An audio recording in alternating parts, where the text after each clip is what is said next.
Okay, hey everybody, Samson Folk here for podcast listeners. I hope you're enjoying this shortly before the Raptors play one of their, well, I guess their first game of the Summer League. For live viewers, thank you for always tuning in and allowing me to speak to, I guess, a live audience for that engagement that makes these solo podcasts significantly more rewarding for someone like myself.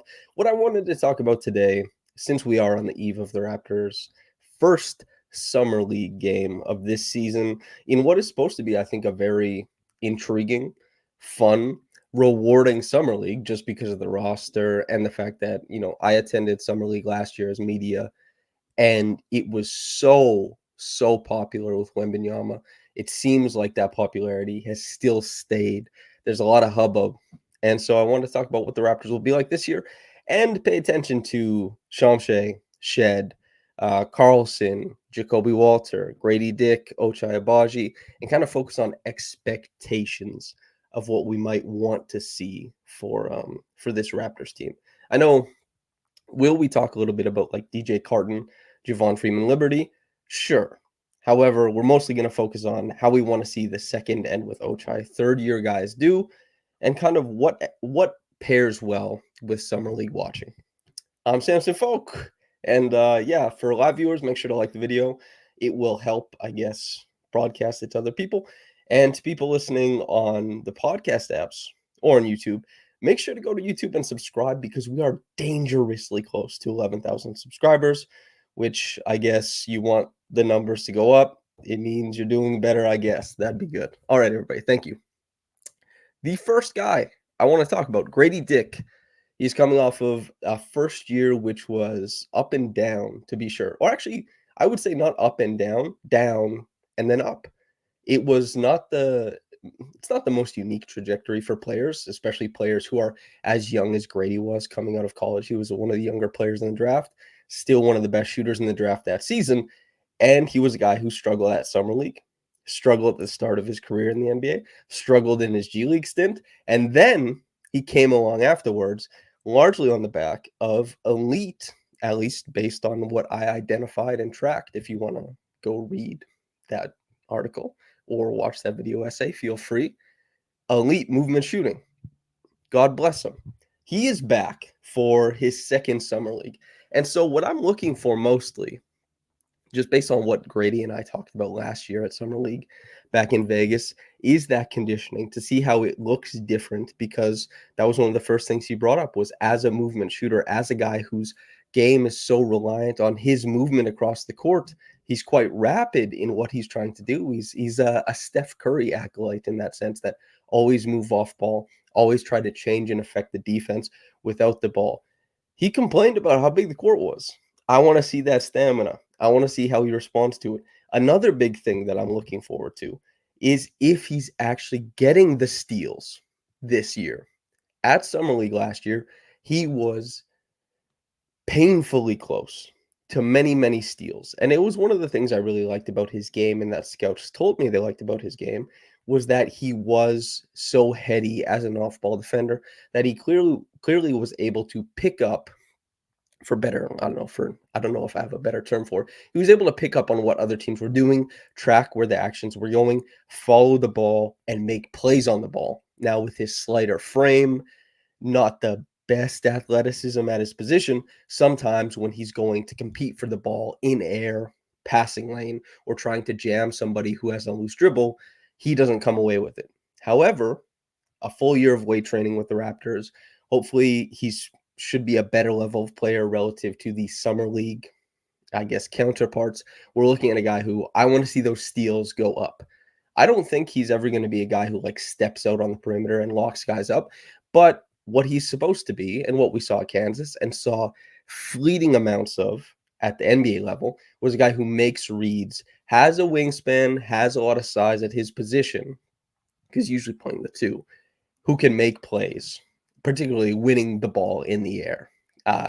Maybe I have soccer terminology stuck in my head, ball winning. But I think going out and competing in the passing lanes, I think that's something I want to see from him as well. The Raptors last year, and this will kind of be a through line, they didn't run a ton of Darko sets during summer league. That wasn't something that was that wasn't something that was necessarily represented, but I do think that will be something we see more of this season. I watched a bit of a documentary on Cruyff, who helped get Barcelona set with their youth program that eventually translated to the big team. And the Raptors with the 905, with the summer league team, and with the Raptors as a whole, I think they'll be playing more of Darko's principles from bottom to top. I would like to see Gradey coming out a lot of those set actions, coming out a lot of the pistol stuff that they used to initiate and high post stuff that they used to initiate, rapid, going to get the ball in spaces, not necessarily beating a man, but getting to open spots on the floor, rising up for jump shots. He had such a, really impressive finish as a movement shooter to the season.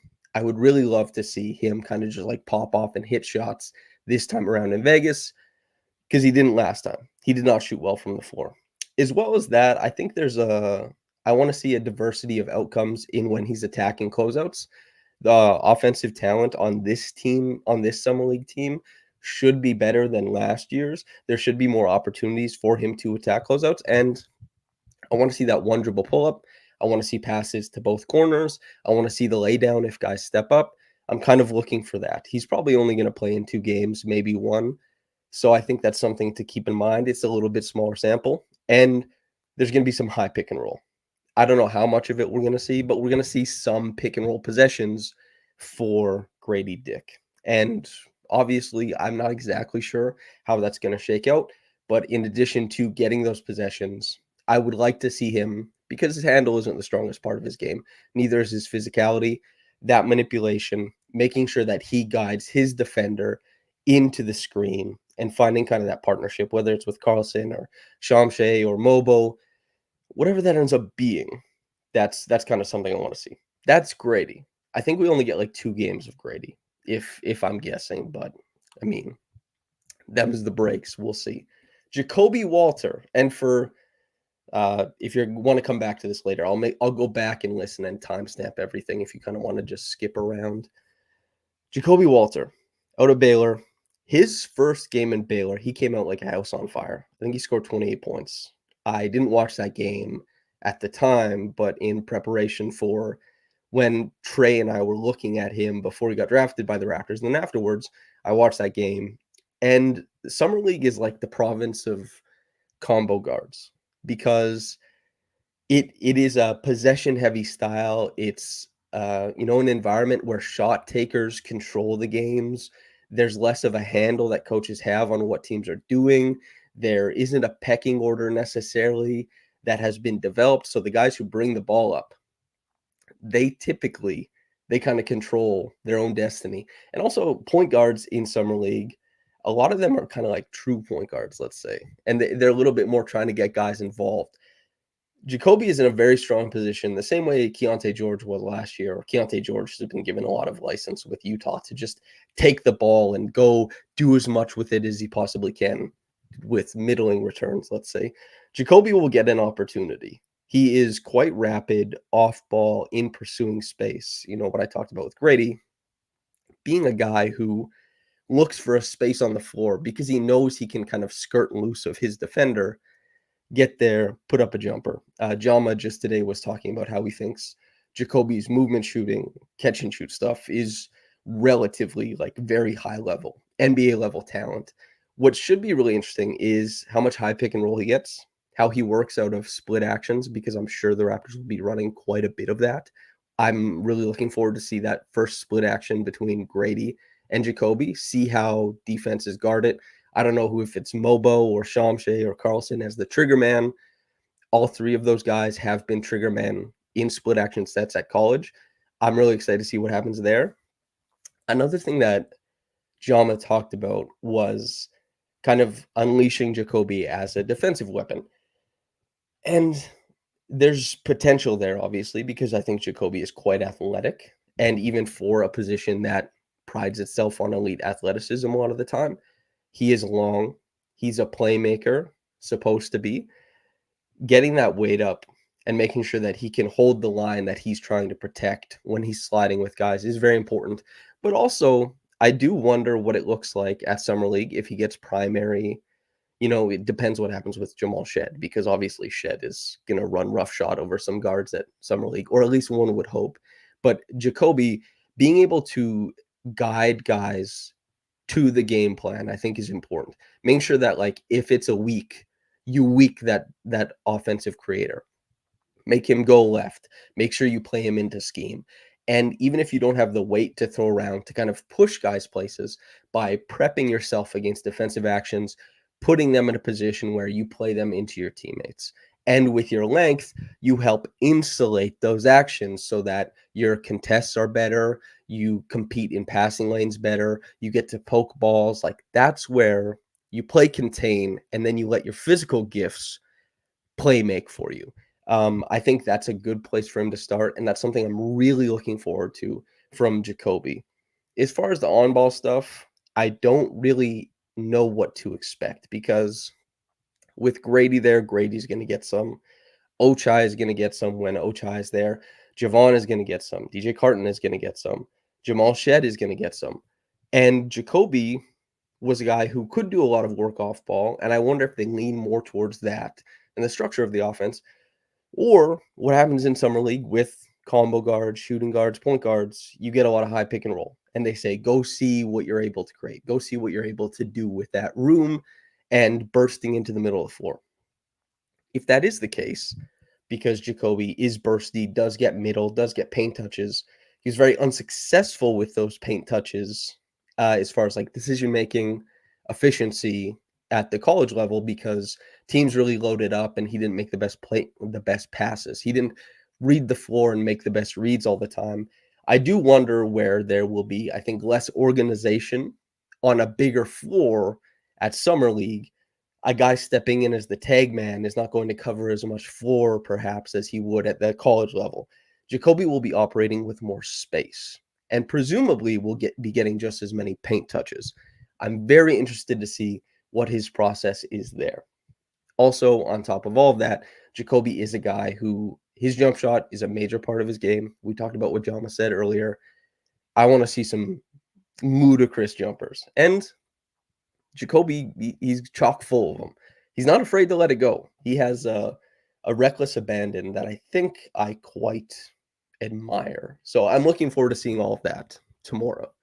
And as the Summer League continues on, I want to talk about Branden Carlsen and Chomche, and then we'll get to Jamal and Mogbo and that kind of stuff, and Ochai, I suppose.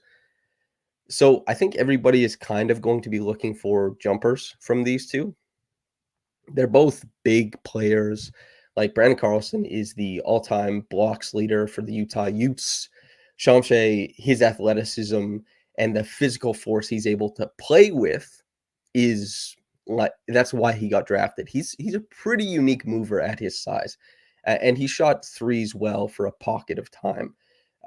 If you're looking at who is going to translate more immediately as a shooter, I mean, it's the older prospect by like 4 or 5 years, Branden Carlsen, who also Branden Carlsen, he wasn't just like a set shooter at Utah. He was a guy who, out of a Chicago action, out of pistol stuff, he could sprint up the floor into a handoff and catch and hit a three. It wasn't always a part of his game at the college level, but his stroke is really nice. The release time is pretty good, and his footwork and shot prep is really impressive. He is a guy who, in a summer league where, teams aren't, the offensive creation isn't always the best. Guys pick up their dribble like 35 feet from the rim. They need guys to flash middle and help them out. Carlsen is a guy who will pick and pop and hit threes, will flash middle to catch and hit mid-range jumpers, and a guy who sometimes out of the high post was able to make those high-low reads at Utah. I think there's a lot of opportunity for him to immediately pop as an older big who can shoot, a guy who really brings a level of professionalism on offense and spaces the floor for other guys. I think that Carlsen has a lot of potential for at least like the Raptors Summer League team and the 905. What remains to be seen, because I think he's an NBA level shooter, which at his size, which is like 6'11-ish and pretty lanky, there's opportunity for him to make things work offensively. He's 215 pounds, And while he did lead in blocks and has a pretty good sense of how to sniff out actions, make sure he meets guys where he's supposed to, I am really looking forward to seeing, like, how is this guy competing in the margins? How can he hold his weight and his size against other guys who, they're not the biggest because it's summer league, but there's going to be some bully boys across some other rosters in the league who are going to put him in the mixer.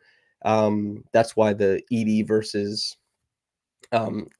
Jazz was so much fun. It's two big boys, Kessler going against each other. And I want to see what Carlsen kind of looks like in that capacity, because he's really talented offensively. And I wonder how much is just like him catching and shooting. He's pretty good at sealing into a pick and pop. You can obviously run him off screens to hit catch and shoot threes. There's a lot of utility there. And Jama is the head coach. I wonder how unique he gets. When we played in the media game this year, Jama, he had some fun, fairly simplistic plays that he ran for us. Obviously, because we're a bunch of, losers who can't do that much. We're definitely not NBA level players. But I wonder how much Jama can get in his bag to kind of free up Carlsen and utilize the type of shooter he is. Chomche, I'm really looking forward to watching him because there's just so little. You have to go to Synergy or Second Spectrum, and you really have to poke around to get the full scope of what he's doing. And even then, like, what percentage of people do that? I will be doing a film review on Chomche with Ben Pfeiffer, who many of you will probably have watched. I think he has like 14 or 15,000 views. Ben does a film review on Chomche. If you haven't seen it, actually go watch it. It's really fantastic. It basically highlights his immense defensive utility and potential, and then just kind of like the black box that he is on offense, and how much you believe in, I guess, like, two plays. Do they translate? Do they become something afterwards? However, Chomche at this summer league, making plays in space defensively, I think is something that is going to be fun to look forward to. He's a guy who, I use the term ball winner. Maybe it didn't apply for Gradey or Jacoby in the same way, but like, I think a ball winner applies more for Chomche, a guy who is not like so bursty with this massive vertical, but it's that utility type of vertical, and that he's a quick jumper. So he doesn't have to take a while to load up and set his feet. He just jumps. He's just there. He has a 7'4" wingspan.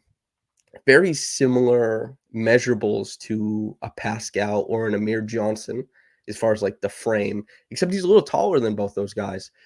Pascal was another guy who his quick jump at 6'9" and 7'4" wingspan, he got a lot of blocks, especially earlier on in his career when he had more gumption and energy and burst for the defensive end. When you watch Chomche play, in the big parts of the court, he covers areas defensively really well. When he's realizing what action is going on, he can kind of get lost at times. And he's been quite impressive as a weak side helper, whether he's like the tag man who has to roll over and protect the rim, or whether he's just the low man. Damn it, 81 says former soccer goalie. Yes, that was in Ben's video as well. Cool. It's always cool to see how different sports translate, the skill sets translate. I've talked about rock climbing too many times on this podcast, but I was saying, I'm not sure what translates from rock climbing. However, it's easy when you play basketball or soccer, or even certain things you do in football, how that translates to different sports, and how that, I guess, kinetic energy, you're able to master it and take it elsewhere. Chomche, I just want to see him make plays in the big open court. If he hits threes, like catch and shoot threes, I guess fantastic.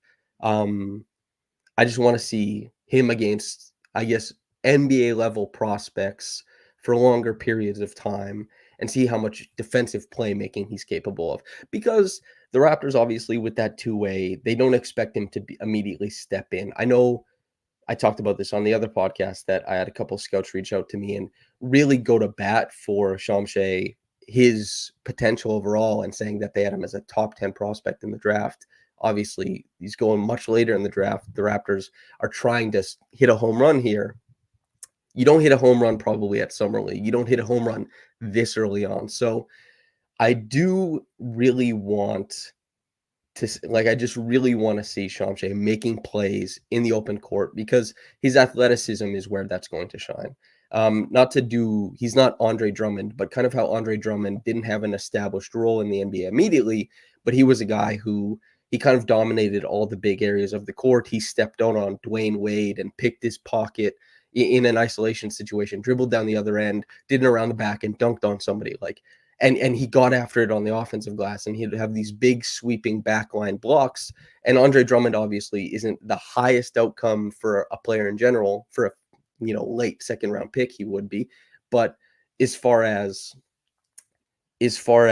just having a guy go out there and make plays, I think Chomche, that's kind of what you want to see. And then once it's established that he can make plays against future NBA players all the time, then you start working about in the structure of the offense, in the structure of the defense. Offensively, it's tougher to tell exactly what's going to happen. But I'm really looking forward to Chomche because he is so interesting. And to transition to Mogbo as well, I think Mogbo is probably, in a similar sense to Chomche, I'm just looking for a guy to dominate big parts of the court. H. Johnson and Cosmo, I see your questions. I'm just going to zip through kind of previewing, I guess, the Summer League stuff before I start answering questions later, because I'm just going to chop the talking live streaming aspect out of the podcast version of this. So I will get to these questions.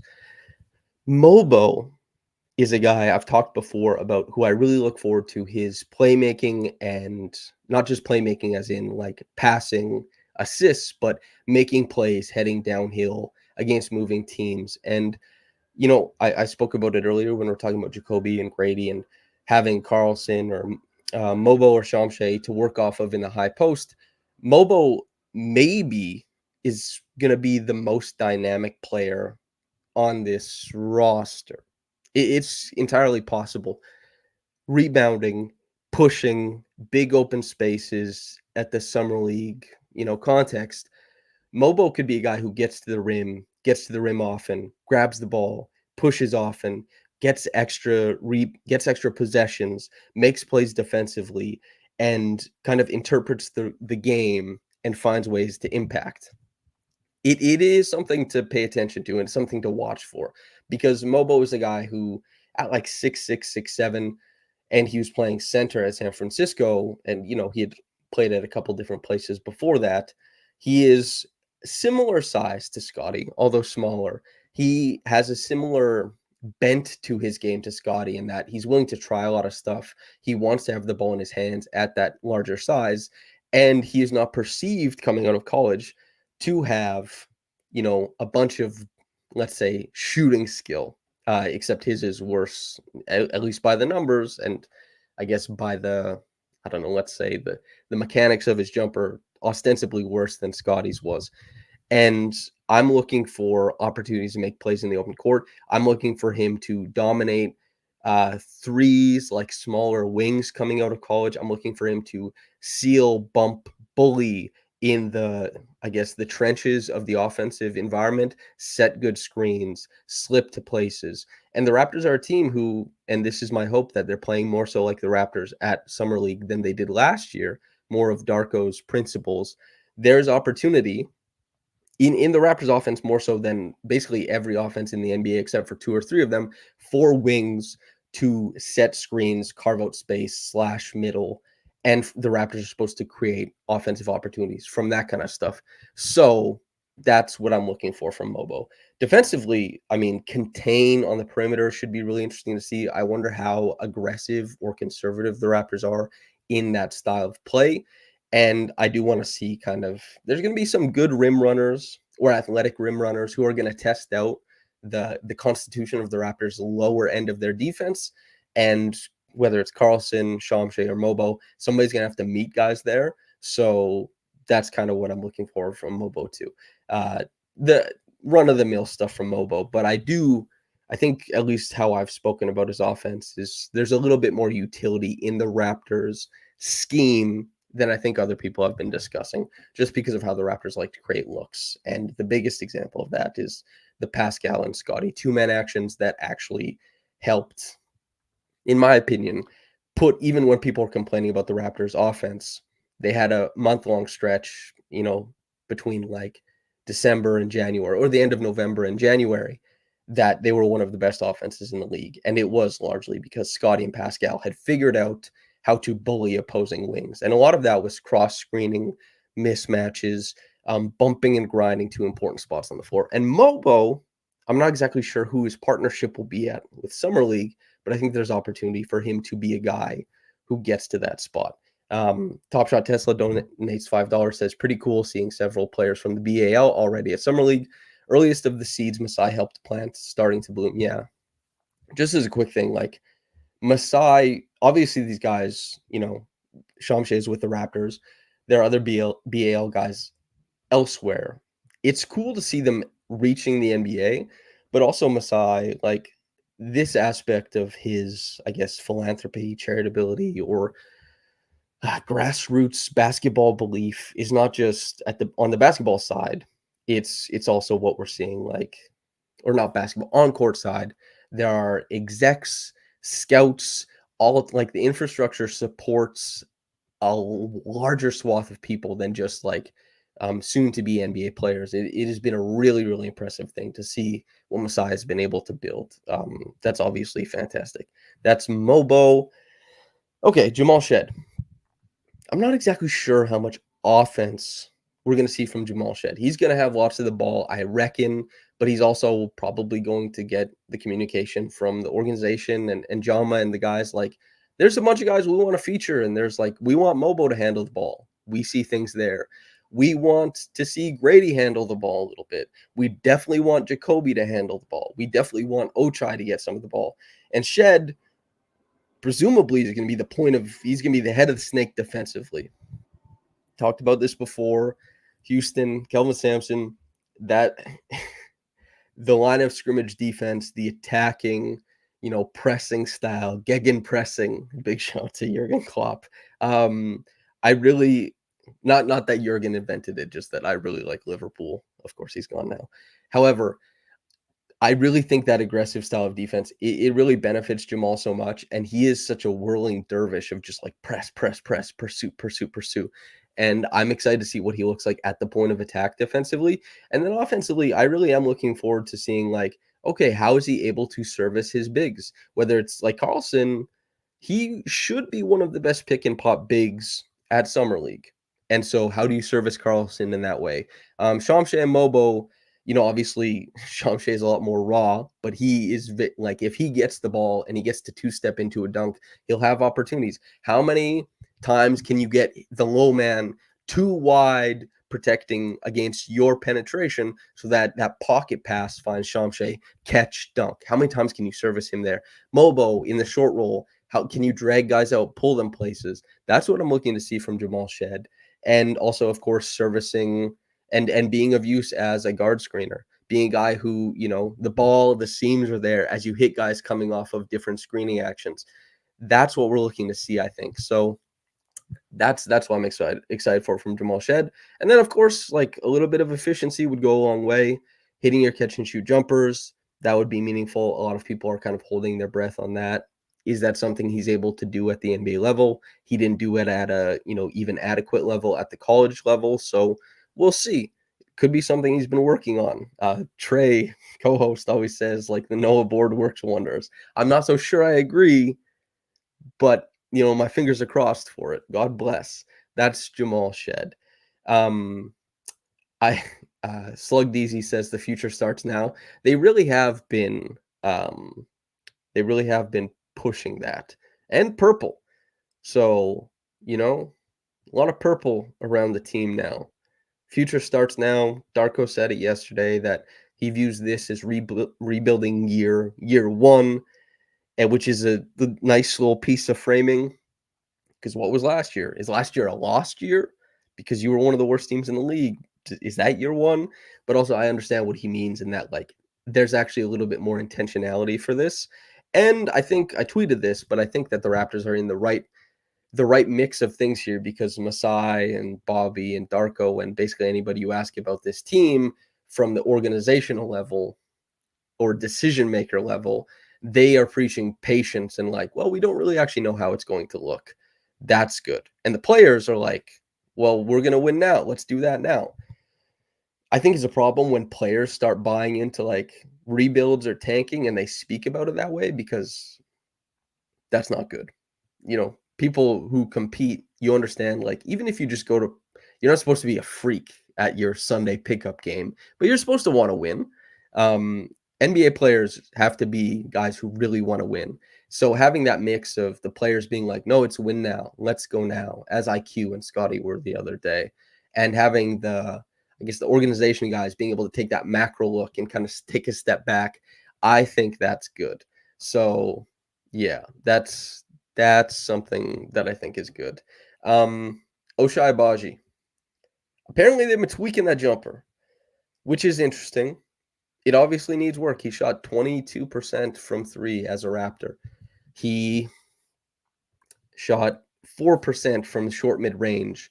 We talked about those, wing screens that helped free up Pascal and Scottie, and that I hope to see Jonathan Mogbo in. Another guy who, benefited from that greatly was Ochai Agbaji. He got a lot of catches going downhill. He was able to be put in advantageous positions. However, Ochai shot 4% from the short mid range as a Raptor. He's one of 22 in the short mid range. That's really, really bad. He didn't shoot well at the rim. He didn't play make going downhill very well. So I don't mean to be too hard on Ochai, just again, expressing optimism for what Mogbo can do in similar styles. And consider this, Ochai did this while shooting 22% from three. So it's not like teams were losing their minds about his shot-making gravity, right? There's room for this Raptors offense to create looks for guys, especially those who are able to play out of continuation, like I hope Mogbo can do. But Ochai shot so poorly as a Raptor, I think really brought the lunch pail defensively, and I love that. He got up the floor all the time in transition. He played with energy. It's just he needed that fine touch to elevate some part of his game to justify why he's on the floor, because he was a negative for the Raptors overall, despite having, quite a few NBA level things, and defense as a whole being good at that is really important, especially when you're a guy like Ochai who has that history, that pedigree as a shooter, just massive volume at the college level his last 2 years with Kansas, and massive efficiency. That's part of why he got drafted in the lottery. If they're tweaking his three-point shot and he finds it again, then I think he has a very, very easy path to minutes, not just on, the Raptors, but on a good version of the Raptors. If Ochai is hitting threes like 38, 39, 40% on catch and shoot threes, that includes, above the break, and let's say the shot is tweaked and fixed, then it's easy to see him being like an eighth or ninth man, at least on a good team.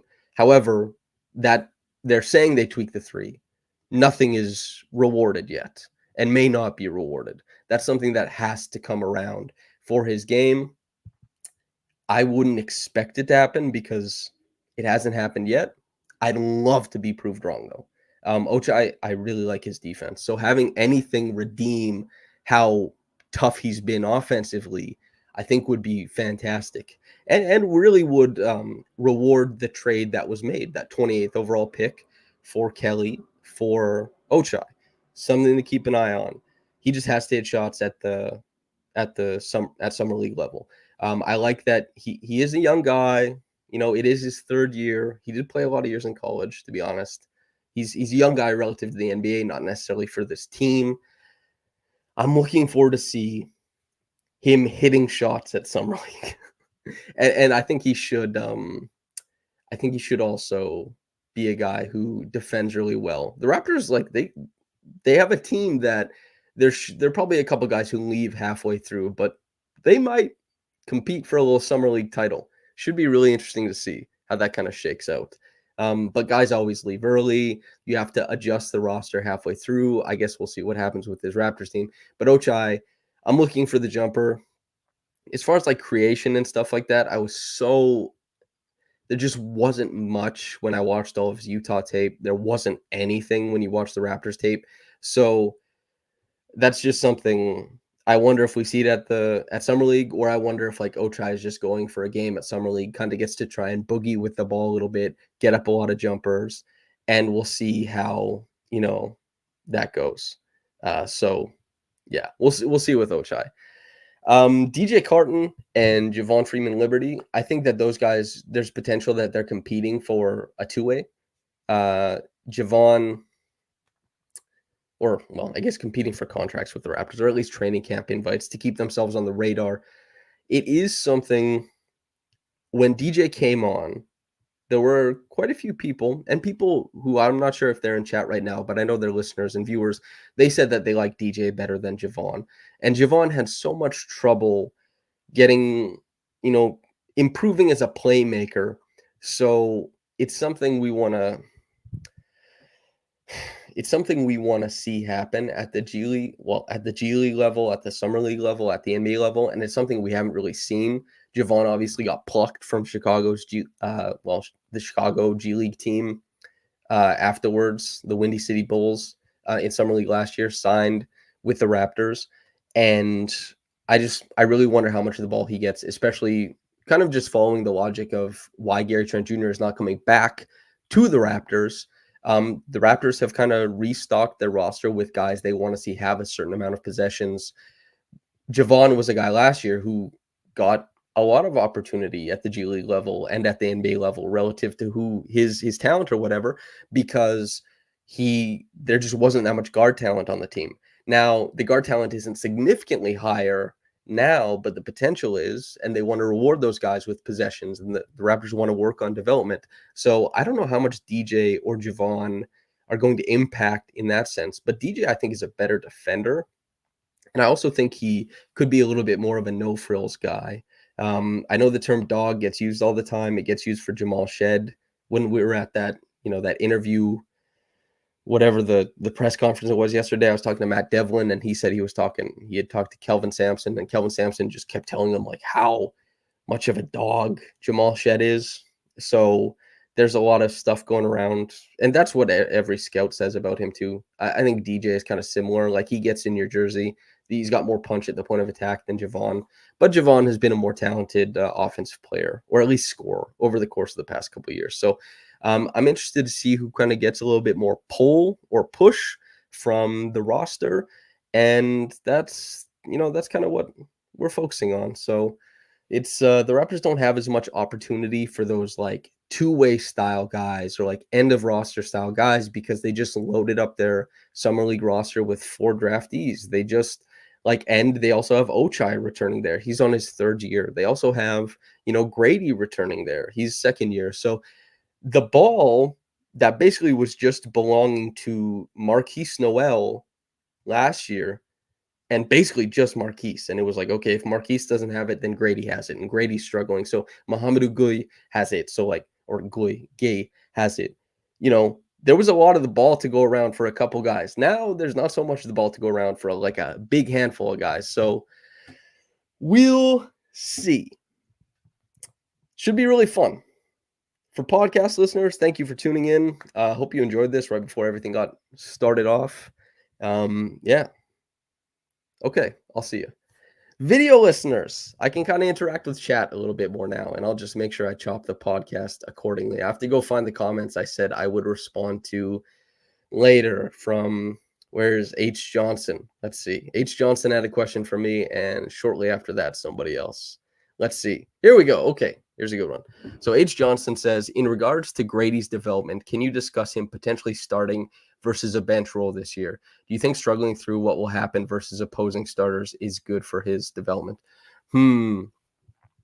I think that starting would be better for Gradey's development. Now, there's competing conceptions about better for the team, better for the player. I think starting would be better because he is such a cerebral player. His feel for the game is so good at playing off of other guys who get advantages. And the fact that watching back all of Gradey's jumpers, you can go to my YouTube channel if you want to see. I have a video of every single jumper, every single movement jumper. I have a video essay and an article that breaks down either, depending on if you like watching your, work or reading your work. I think he would be better served to play with really good players and learn how to play off of them. And you can always just stagger lineups if he wants to get on-ball reps. But I think it's the most important thing is for him to really establish himself as a shooter right now, because that was what he was drafted for. And I think also you force teams probably to search a little harder for him defensively if he's on the court with Jakob, if he's on the court with Scottie, and you might get to protect him a little bit more, allow him to exist on the floor positively without having him be like, okay, that's the guy. We're finding him. We're getting after him. The offense is struggling. Like, I think he is a guy who his spacing, because I think he is a really good shooter, can positively affect those he plays with. His ability to play out of continuation, which is an emerging trend necessary for role players in the NBA, more so than running off of screens. It's running off of the screen, pump, put the ball down, make that secondary play on that secondary action. This is what we're looking for Gradey. Any other, like, there's a couple bully drives that I included in his movement shooting video essay or article that you can pay attention to, and there's empty side pick and roll creation stuff that we saw at Kansas and then at Summer League. That kind of stuff hasn't popped off yet. He has to shoot the ball before those things become a possibility. So I think starting is the best thing for his development. And then Cosmo says, sorry I'm late, but what do you think the starting lineup is going to be? I'm not sure I'm going back. If this is Summer League, then I guess I'm probably guessing for the first game it's let's say Carlsen, Mogbo, Ochai, Gradey, Shead. That's Summer League. And then if you're talking about the regular season upcoming, then let's say Yak, Scottie, RJ, Gradey, Emmanuel. That's a lineup that probably struggles defensively, but I really would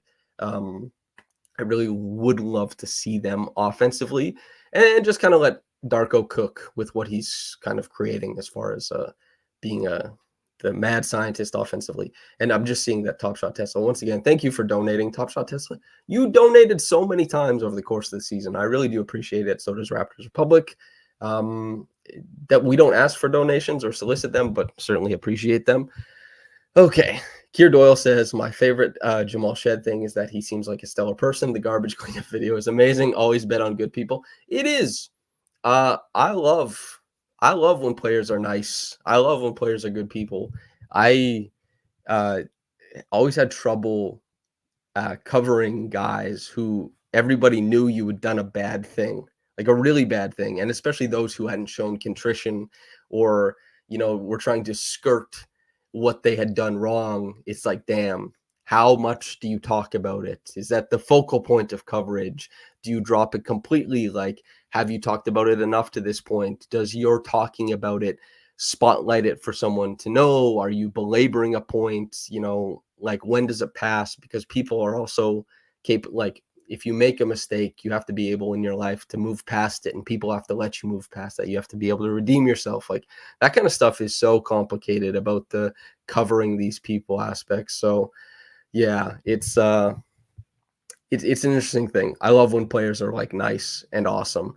So yeah. Indiver Singh says, definitely agree with that. Starting Gradey is crucial. Yes, I think so too. I also saw, Indiver, your comment about how difficult it must have been for Ochai to come over mid-season. And certainly it was difficult, but he was put in a lot of really good positions by the Raptors. He got a long leash to try stuff, and he was put, again, in winning positions, moving downhill, ball in hand against moving defenses. Like, it's a push shot or it's a layup. You got to convert. He didn't do well on those. He got a lot of wide open threes. He didn't convert on those. But that kind of like stuff, it's easier to see that kind of stuff coming around than it is a guy who just doesn't read the game well, or a guy who just isn't willing to give you anything defensively. And at least Ochai, and I have been tough on Ochai as an analyst, I think, hopefully not unfair, but I've been tough, is he brings the lunch pail on defense. And I think he does a very, very good job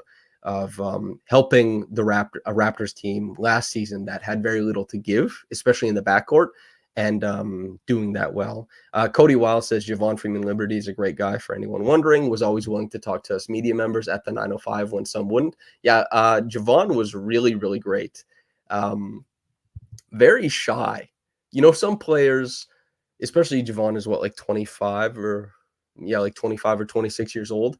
By the time you've been around basketball that long, you've been interviewed so much, you get like that level of comfortability and like you don't get bashful. But Javon, at some of the Raptors games where he would play and have like a good finish or he had a good game, when they would bring him to the podium, he's like really bashful. It was kind of like, I imagine anybody would be who doesn't get interviewed that often, like just cheesing, smiling, super grateful for what it was. He seemed like a good man to me. Although I don't know these guys super well. Some players, better than others. Some players show more of themselves than others. So, yeah. Keir Doyle says, I think it's very difficult to project out performances from the dog days of last season to the bright-eyed, bushy-tailed new beginnings of this one, in my opinion. I agree. This is why, it's really, really difficult when context is bad.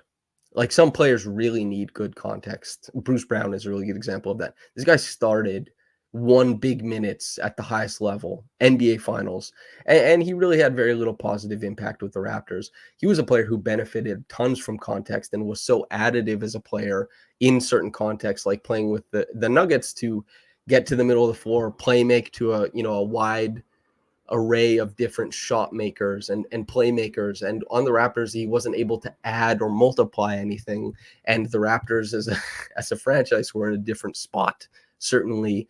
And he was a guy who maybe had the most wild swing from like great context to not good context, and that affected him a bunch.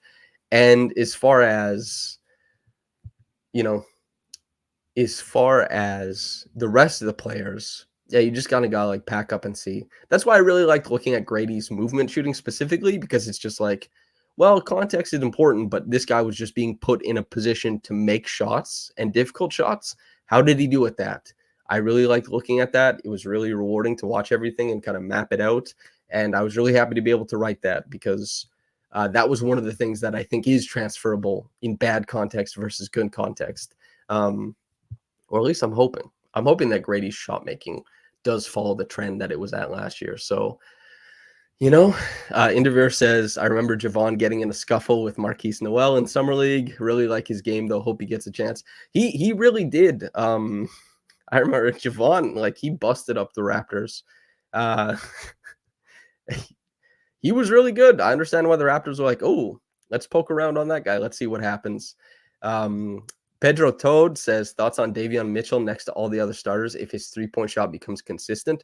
I had this conversation with all, I guess my pals, and so many people like Davion Mitchell. And I said, this is kind of funny because Davion Mitchell's standing around the league is not good. However, all of us here like him. What does that mean? Did we like him before the Raptors? Did we, and I did like Davion Mitchell before the Raptors, especially as a guy who just comes over in a salary dump with draft capital.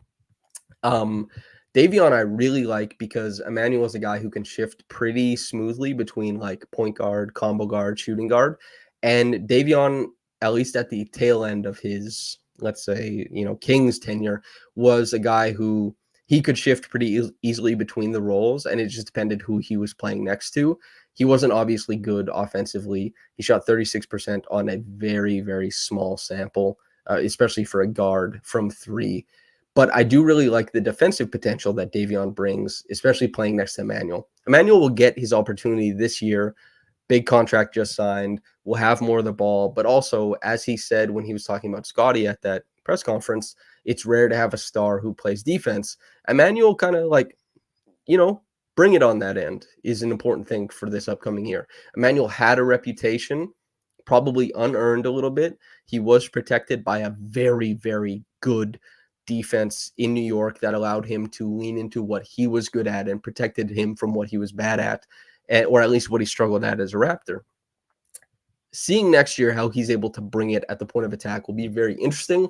And then if Davion, the volume goes up a little bit higher on his threes, he gets a little bit more closeouts, can play make on the move in a limited capacity, of course, but playing next to Emmanuel and shoring up point of attack defense. So Emmanuel, who has always been considered a good team defender and a good off-ball defender, moving him off the ball more often, it could be quite rewarding. Davion, there's a world where Davion, and I said this right after they got him, Davion signs a second contract with the Raptors. He's not just a guy who plays out this contract as a salary dump from the Kings. He's a guy I think potentially could sign with the Raptors again, depending on, how that three-point shot comes around, all that kind of stuff. Kier Doyle says Davion is a fun spot where I think in 2 years people will get to say I was right, why, or I was wrong, why. Certainly. He's a good inflection point player, which is also kind of why, I'll be very interested to see James Wiseman on the Pacers.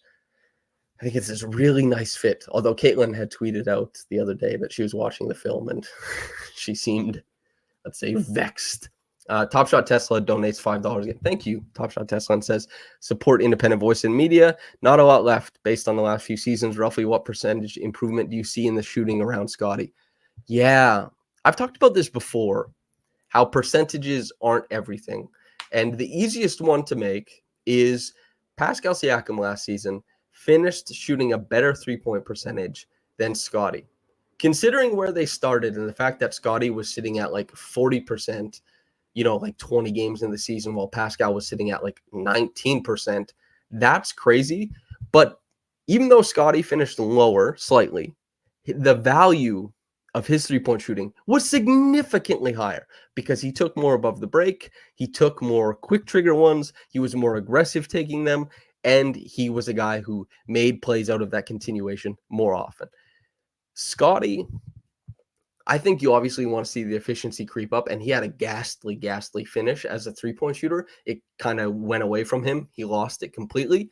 However, I really would be interested to see how he's able to convert extra attention as a three-point shooter into downhill looks. There's that quote that we all love. Darko said, if you have to close out on Scottie Barnes, may God help you, because Scottie playing out of continuation against moving defenses is so talented at punching gaps, finishing through contact at the rim, and playmaking, always making a really high level read, creating easy looks for his teammates, and doing it against motion. I think he's very, very good as everything moves around him at kind of finding the eye of the storm in his decision-making and making the right reads that are available in front of him.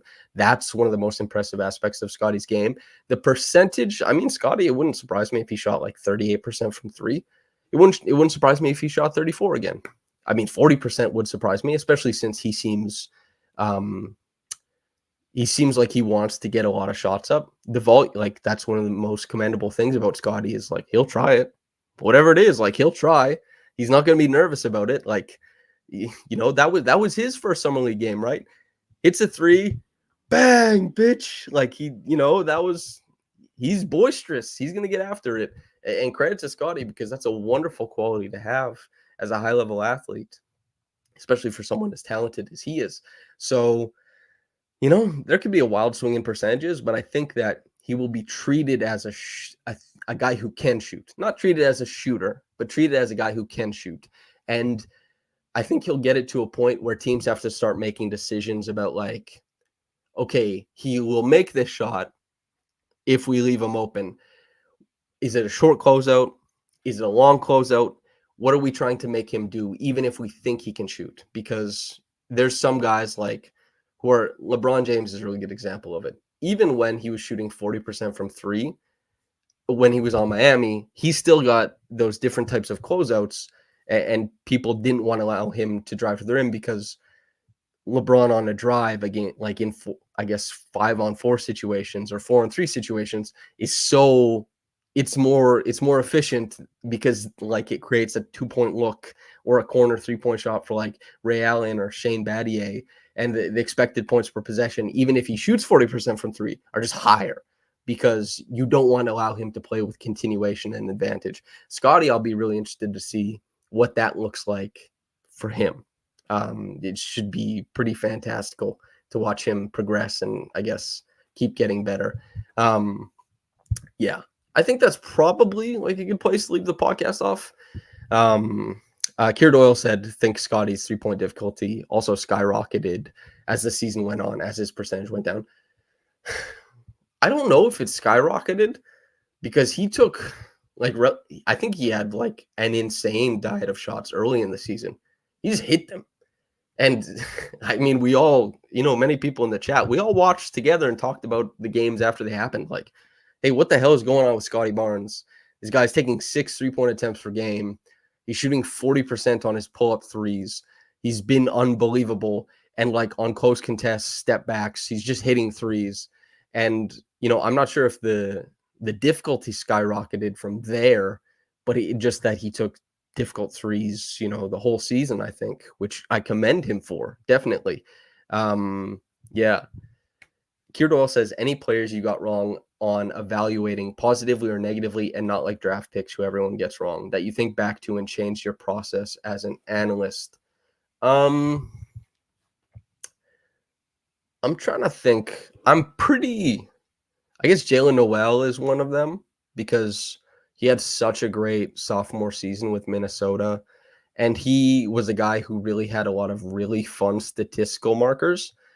And he was a guy who got to the rim off his own dribble, hit catch and shoot threes, hit some pull-up threes, was able to, get middle, play make.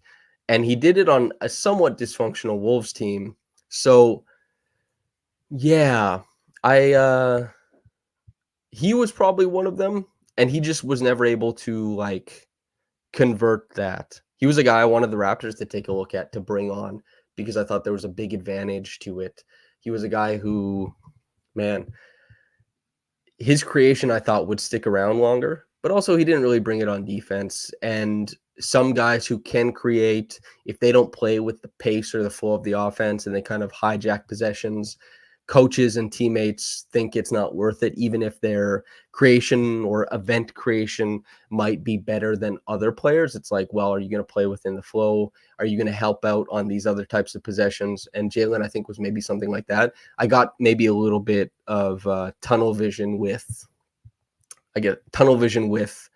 how gnarly his creation stuff was, because he had pretty good creation chops, although that's not a big one. I'm trying to think who I thought was like destined for stardom and it just didn't happen. I'm not sure. Scottie, I mean, just recently, like when I did, there's a video essay where I was like, I looked at every single Scottie pick and roll to determine if he's a point guard, and his pick and roll stats not this last season, but his sophomore season were ghastly. They were terrible. He got like the coverages he was seeing was just straight switch or push switch. He kept like flattening out into ISOs. He didn't score well on ISOs. His pacing was a little bit off.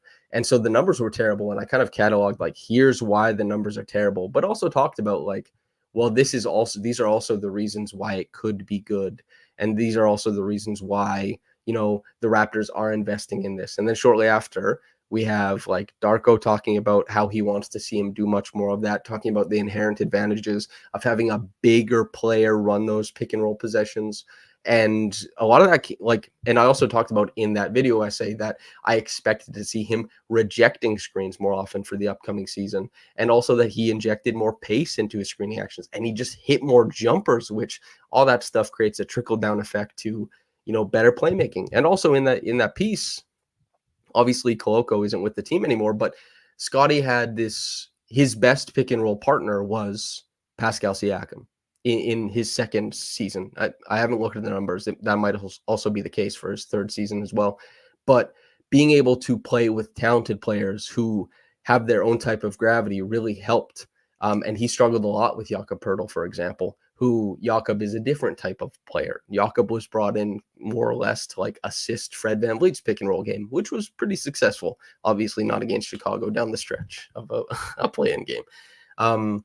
But Scottie, even Masai talked about this, that the jump that Scottie made last year was not one that he predicted and that he just didn't see it coming at all, which is very candid and cool from Masai. And is Scottie, the all-star jump, I didn't predict that at all. And so I was wrong a little bit as far as like the high-end or immediate high-end offensive firepower that he was able to bring. Like, hell yeah, Scottie. The shot making, the aggressiveness of the jumper was really like fantastic. At the end of season interviews he gave at the end of year 2, he said he was going to work on his cardio, And I was like, that seems like an odd answer. But maybe for a guy who dominates physically, like Scottie does, maybe it's not an odd answer. Maybe he can continue to enforce his will and physicality on the game. And he comes up the next season. What is he doing? Enforcing his physicality and will on the game. And he's also such a high level thinker of the game that, when he's able to get to spots with physicality, with that extra cardio, with that extra energy, he's able to make plays, whether it's his own scoring or his playmaking. So he impressed me, and he proved wrong some of my conceptions about his game. So, credit to Scottie for that. Although I've always been high on Scottie. You can go look at my pinned tweet on my my Twitter, which was his rookie season, where I looked at all of his possessions and I kind of cataloged everything, and I was like, this guy looks like a future superstar to me. He's just capable of so many things in so many unique ways. So Scottie developed in different ways than I thought. And it kind of was, I don't know, it made me think about the analysis of it's kind of why I'm higher on Mogbo as well, is watching guys who have that inherent physicality. And that's something I look for in playoff players too, is this is something I'm really interested to see with Emmanuel quickly once the Raptors make it to the playoffs, is smaller guards. How do you play with that physicality? Does it move you off the ball? Is it able to shape your game? And when you look at Scottie, who his first playoff basket ever was a bully drive from the corner on Tyrese Maxey, where he drop step middle and dunked it, and who was waiting at the rim? Joel Embiid. And Scottie didn't care. And very few players in the NBA are making that play. Guys do things that Scottie can't do all the time, but that play of welcoming physicality, overwhelming players, seeing one of the biggest players in the league and being like, match me. Can you get there with me? It's impressive stuff. I love players who play with that. It's starting to become something I've valued a little bit more as an analyst, which is also why I was so high on Mogbo. And I was really happy because that was my prediction. I was like, I think Mogbo goes at 31. And then I was hearing stuff about Chomche, over the 2 days of the draft. And then they picked Chomche. So there's a couple physical guys who are willing to bring the hard hat and make guys meet them there. I love that. That's something I'm paying attention to a little bit more with, analysis. And then Top Shot Tesla, this will be the last thing, says, sorry, I was, and $5. Thank you again. Top Shot Tesla says, sorry, I was coming at it from more of a team 3-point percentage. Do you think the extra space the shooters around Scottie will unlock some of the drives? Yes, great point. This was something I've kind of been geeked about because the Raptors, well, actually, I talked to Masai the other day about that.